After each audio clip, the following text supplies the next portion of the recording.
Hello friends, welcome back to my channel. আশা করি সবাই ভালো আছো, আমিও ভালোই আছি। টন্টুপের মনে, বেচারামের মনে ভীষণ এখন আনন্দ থাকবে, কারণ কেউ একজন ভয় পেয়েছে, মানে কাউকে একটা ভয় পাওয়াতে পেরেছে, এটাও ভাবছে। কিন্তু এটাও চিন্তা করছে না যে শালটা ওর পিছনেও বা মাথায়ও ঝুলছে।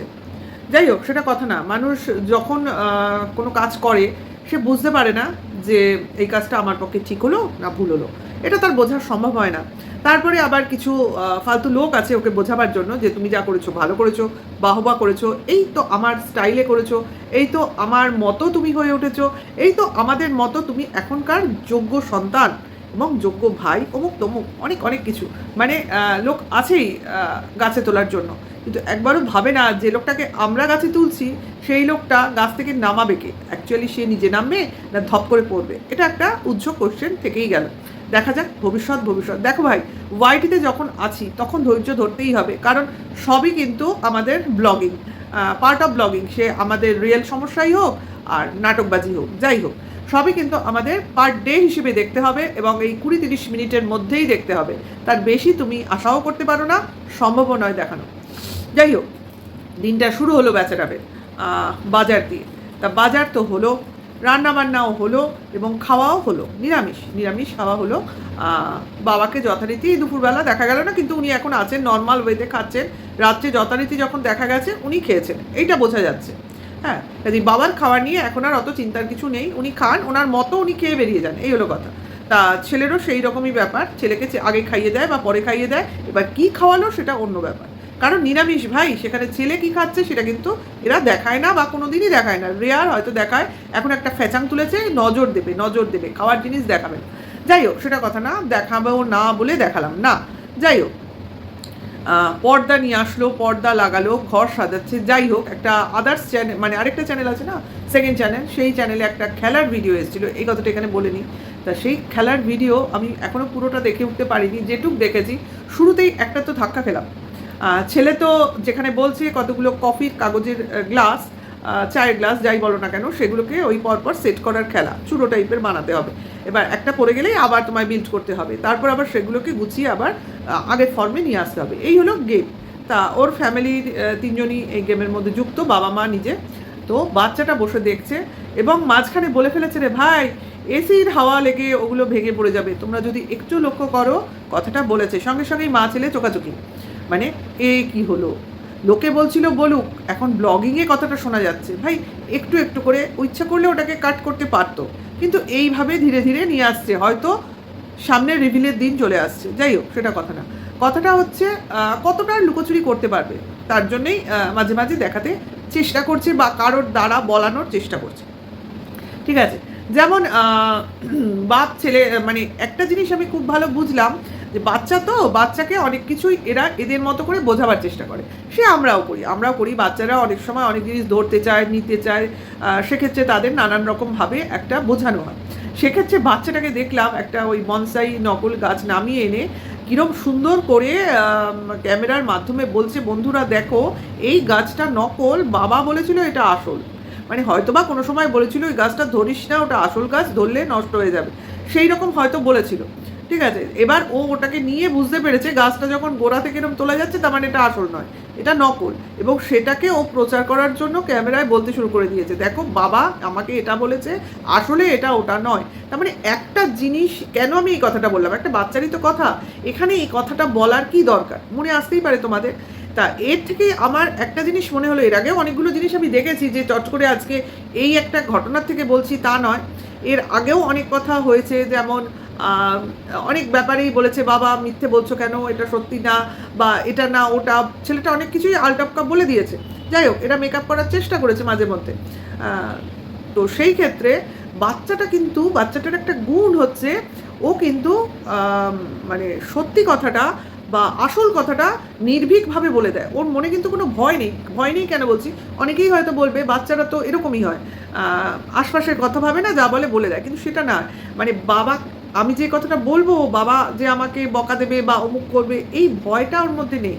ও এইটা বুঝেছে যে এটা ঠিক নয়, এটা আমার জানানো দরকার, এবং ও খুব ভালো করে বুঝে গেছে যে বাবাই ক্যামেরার মাধ্যমে এমন কোনো বন্ধু বান্ধব আছে যাদের সঙ্গে কথা বলে।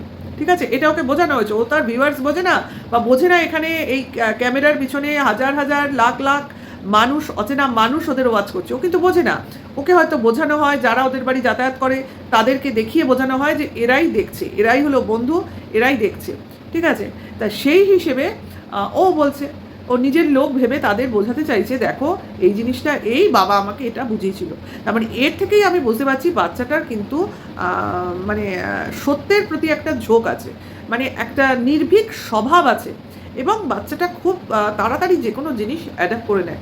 এই বাচ্চাটাকে যদি সঠিকভাবে যত্ন করা যেত না, সঠিকভাবে গাইড করা যেত, সঠিক মানুষের সঙ্গে রাখা যেত না, মানে টিচার সেই হিসেবে বলছি, ছেলেটা কিন্তু খুব ভালো পারভারিশ পেত। এটা ওই ছেলে বলে না, যে কোনো বাচ্চা হয়তো একটু কম বেশি ইন্টেলিজেন্ট হবে, কিন্তু প্রত্যেকটা বাচ্চাই যদি একটা সঠিক গুরুর হাতে পড়ে না, তাহলে কিন্তু তার ফিউচারটা খুব ভালোভাবে তৈরি হতে পারে। বাচ্চারা বলেই না একটা কাদার তাল, কাজেই তাকে যেভাবে গড়বে, শিব গড়লে শিব হবে, বাদর গড়লে বাদর হবে, এটাই হলো ব্যাপার। তা বাচ্চাটার জন্য আমার সত্যিই খুব আক্ষেপ হয় যে এই ফ্যামিলির মধ্যে ছেলেটা কতটা ভালো মানে এডুকেশন পাবে। এডুকেশন মানে পুঁথিগতর থেকেও আমার নৈতিক চরিত্রের কথাটাই বেশি মনে হয়। কারণ এই মেয়ে খাদানো বউ খাদানো ফ্যামিলি থেকে কী ভালো জিনিস পাবে, কী পজিটিভিটি পাবে, এইটা তো আমার বিশাল বড় কোয়েশ্চেন আমার ভিউয়ার্সদের প্রতি। কারণ একমাত্র আমাকে দেখে ভিউয়ার্সরাই, তারাই বলতে পারবে, তাদের সঙ্গেই আমি কথা বলি, তাদের উদ্দেশ্যেই আমার এই ভিডিও, কাজের কথাগুলো আমি তাদেরই বলবো, তাই না? যাই হোক, এই জিনিসটা দেখলাম, খুবই ভালো লাগলো ছেলেটার এই গুণটা, ঠিক আছে।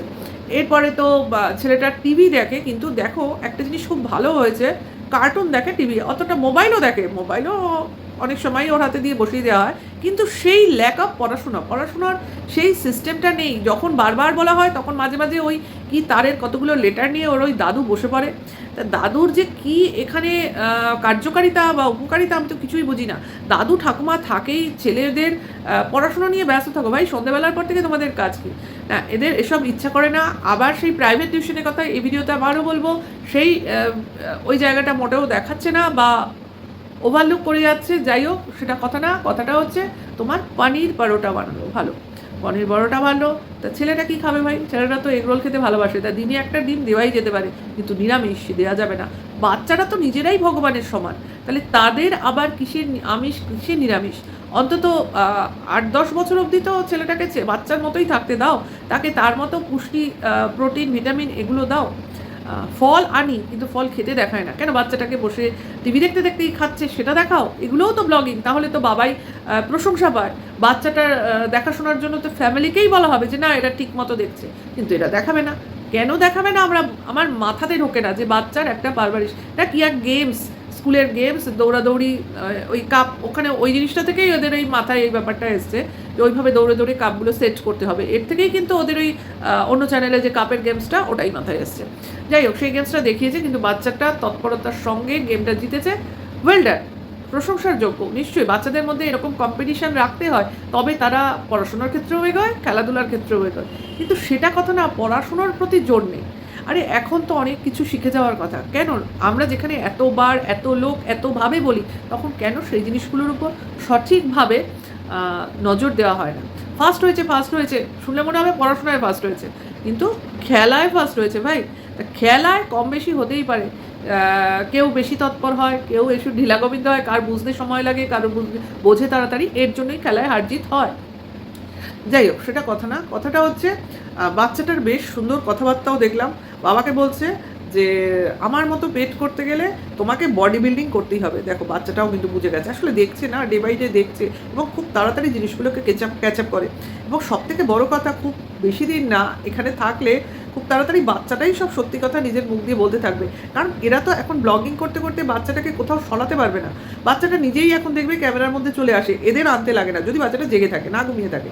তাহলে কিন্তু এরম আস্তে আস্তে অনেক সত্যি আমাদের সামনে চলে আসবে, যেভাবে কিনা অন্য চ্যানেলে সেই গেমসের সময় এসির ব্যাপারটা চলে আসলো। দেখো আমরা এতদিন বলছিলাম, ও দেখাচ্ছিল না, কাজে আমাদের প্রমাণ ছাড়া আমরা অনুমান ভিত্তিক বলছিলাম। আজকে যখন বাচ্চাটা বলেই দিল, তখন এটাই হলো আমাদের বলার সপক্ষে প্রমাণ, ঠিক আছে? যতই আমরা আয়নার মাধ্যমে ছবি দেখি, যতই আমরা দরজার ফাঁক দিয়ে দেখি, কিন্তু কেউ বলা বা কেউ ডাইরেক্ট দেখানো সেই প্রমাণটা অনেকটাই অথেন্টিক হয়, তাই কিনা? যাই হোক, সব থেকে বড় কথা, আমরা তো বিপরীত কন্ট্রোভার্সি ক্রিয়েটার, যারা ওর পক্ষের ভিউয়ার্স তাদেরও গুরুত্ব দেয় না। এটাই হলো ওদের ভিউয়ার্সদের বুঝতে হবে। আরে ভাই, যাকে আমরা সাপোর্ট করছি, যাকে আমরা এই জায়গায় উঠিয়েছি, সেই কিনা আমাদের সেই জায়গাটা দেয় না, আমাদের সেই গুরুত্বটা দেয় না। কারণ ওর কাছে ওর ভিউয়ার্সরা হচ্ছে অনলি মানি, মানি ছাড়া ও কিছু বোঝে না। ওর কাছে মানুষের গুরুত্বই নেই, সম্পর্কের গুরুত্ব নেই। ভিউয়ার্সরা তো একটা সম্পর্কের মধ্যে পড়ে। কাজে ওর যে মানুষের কাছে সম্পর্কের গুরুত্ব নেই, যে নিজের বিয়ে করা 5 বছরের বউকে বিক্রি করতে পারে, কাজেই এবং জন্মসূত্রে পাওয়া দিদিকে বিক্রি করতে পারে, সে ভিউয়ার্সদের কোন আসনে বসাবে, এটা ভিউয়ার্সরা নিজেই ওর ডিসাইড করুক। আর কিছু তো আছেই ওই দালালের ভিউয়ার্স, যার জন্য ওই কিছু ভিউয়ার্স ওর চ্যানেলে পড়ে থাকে। দেখো, কমন ভিউজ 30,000, তো সেই 30,000-এর এপক্ষেও আছে ওপক্ষেও আছে। এই কমন কিছু ভিউয়ার্সরাই ওকে ভিউজ দেয় এবং ওটাই ওর আর্নিং সোর্স হয়ে গেছে। আর যে আলটপকা 1 লাখ হয়ে যায়, সেটা কিন্তু আদার্স ইউটিউব থেকে, কিউরিওসিটি থেকে গিয়ে ভিড় করে, যে আজকে কি বললো, আজকে কি দেখালো। আশা করি বোঝাতে পারছি। এটাই বলার ছিল আজকের ইয়েতে। টিনার ফ্ল্যাট থেকে বাড়ি যাওয়া, বা টিনার বিপদে পড়ার, বা টিনার বিপদের কথা মুখে বলার জন্য মনে হলো রণদীপ একটু বেশি উৎফুল্লিত, তার জন্যই পনির পরোটা দিয়েই সেলিব্রেশন করলো, আমার জানি মনে হলো। কারণ নেক্সট সেলিব্রেশনের কথাটাও বলে রাখলো, আলুর পরোটা এবং তার সঙ্গে চানা। মানে আপাতত এটা দিয়েই হচ্ছে, এবং এটা তোমরা খুব তাড়াতাড়ি দেখতে পারবে। আজকে আমার ভিডিও আছে, কালকের ব্লগিংটা এসছে তোমার স্যাটারডে। তাহলে নেক্সট ওই আলুর পরোটা আর চানা পুরো নিরামিষ দিনেই হবে। দেখো, সোম কি মঙ্গলবারের ব্লগিংয়ে আসলেও আসতে পারে, কি রবিবারে আবার পিকনিক হয় কিনা দেখো, হতেও পারে। ঠিক আছে, তাহলে ভিডিওটা এখানেই শেষ করি। ভালো লাগলে লাইক, কমেন্ট, শেয়ার করবে। নেক্সট ভিডিও ওয়েট করো। এখনকার জন্য এইটুকু, টাটা, বাই।